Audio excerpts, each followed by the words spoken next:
aí galera do Me Salva, estamos aqui começando mais uma aula de mecânica para ensino superior e a gente vai dar aqui então início ao nosso módulo de rotação, certo? Rotação então vai ser o estudo de um movimento de um corpo que está girando em torno de um eixo aqui chamado de eixo de rotação, certo?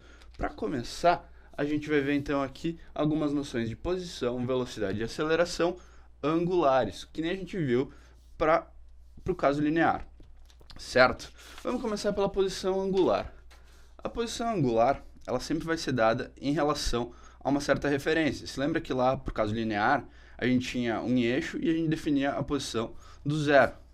Aqui, a gente tinha o zero linear e a gente definia aqui um eixo como sendo eixo positivo, certo?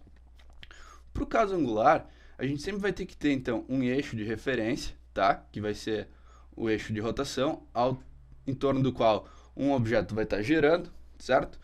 E a gente vai ter uma reta aqui de referência, que a gente vai chamar de posição angular zero. A posição angular, a gente vai referenciar agora por um θ, letra grega, em vez de x, tá?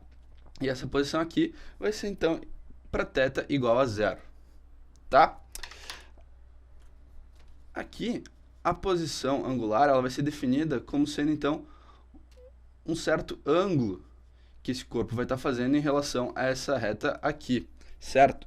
Olhando de cima, a gente vai ter essa reta de referência aqui, tá?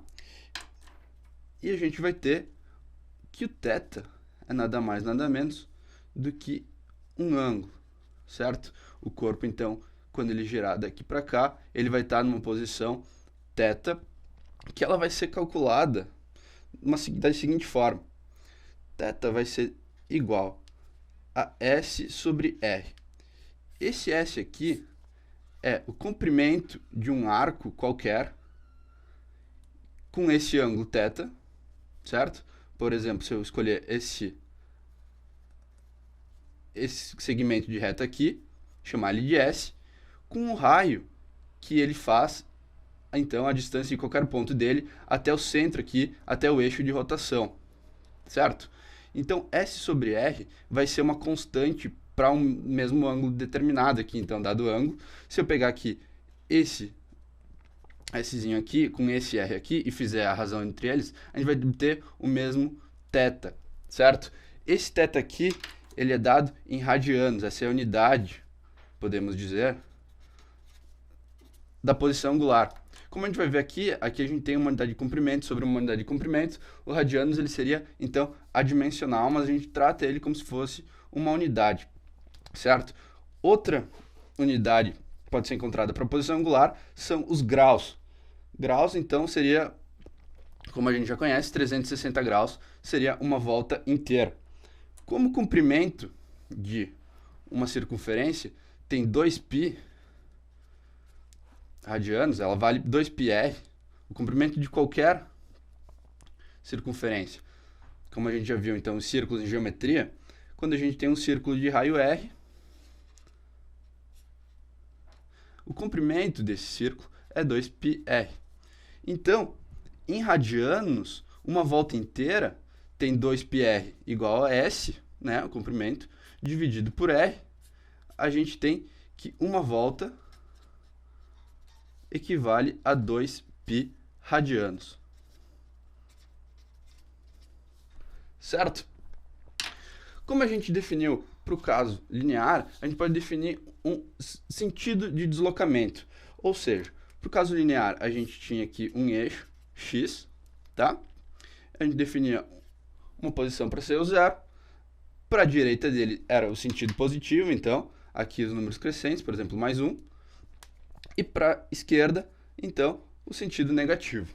A gente vai ter a mesma coisa, tá? Para o deslocamento, então, para sentido, então, angular. Como é que a gente vai fazer? A gente vai ter aqui, por exemplo, visto de cima, aqui está o eixo, então, saindo, entrando do papel de rotação, e o corpo está girando, então, aqui no sentido, aqui em torno desse ponto, certo? Aqui ele vai começar, então, a ter uma posição angular, certo? E o sentido positivo Então, para todo deslocamento de rotação, vai ser o sentido anti-horário. Se a gente fizer a regra da mão direita e a gente botar os nossos dedos da mão direita seguindo o sentido de rotação, o dedão vai estar apontando para o lado positivo, certo? Então, esse aqui é um deslocamento de rotação positivo e, por outro lado, então, aqui para o sentido horário, ele vai ser negativo. Vale lembrar, então, que relógios, eles são negativos, certo? O relógio, ele gira no sentido horário, né? Ele está girando, então, no sentido contrário, que quando a gente fizer a regra da mão direita, está apontando para baixo. Certo? Vamos passar, então, para velocidade angular. Velocidade angular, a gente vai ter que definir primeiro o que é um deslocamento angular.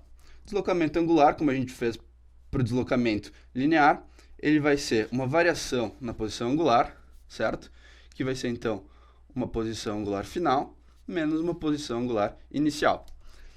A gente pode definir uma velocidade angular que vai ser descrita pela letra ômega, aqui, parece um W. A gente pode definir uma velocidade angular média, que vai ser uma variação na posição angular, dividida então aqui por um intervalo de tempo que demorou para acontecer, certo? Então isso aqui é dado, a unidade é radianos por segundo, certo? Aqui, então, normalmente a gente usa rádio para radiano.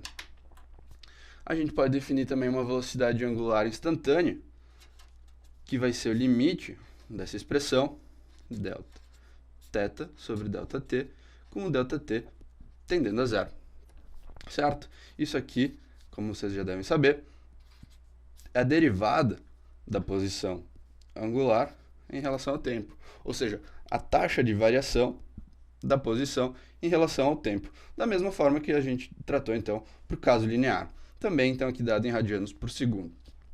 E finalmente, para aceleração, a gente tem que a aceleração angular, a gente vai dar ela através dessa letra alfa, ela pode ter novamente uma aceleração angular média, que vai ser a variação da velocidade angular, dividido pelo tempo que demora para ela acontecer, ou uma aceleração instantânea, que vai ser, então, a derivada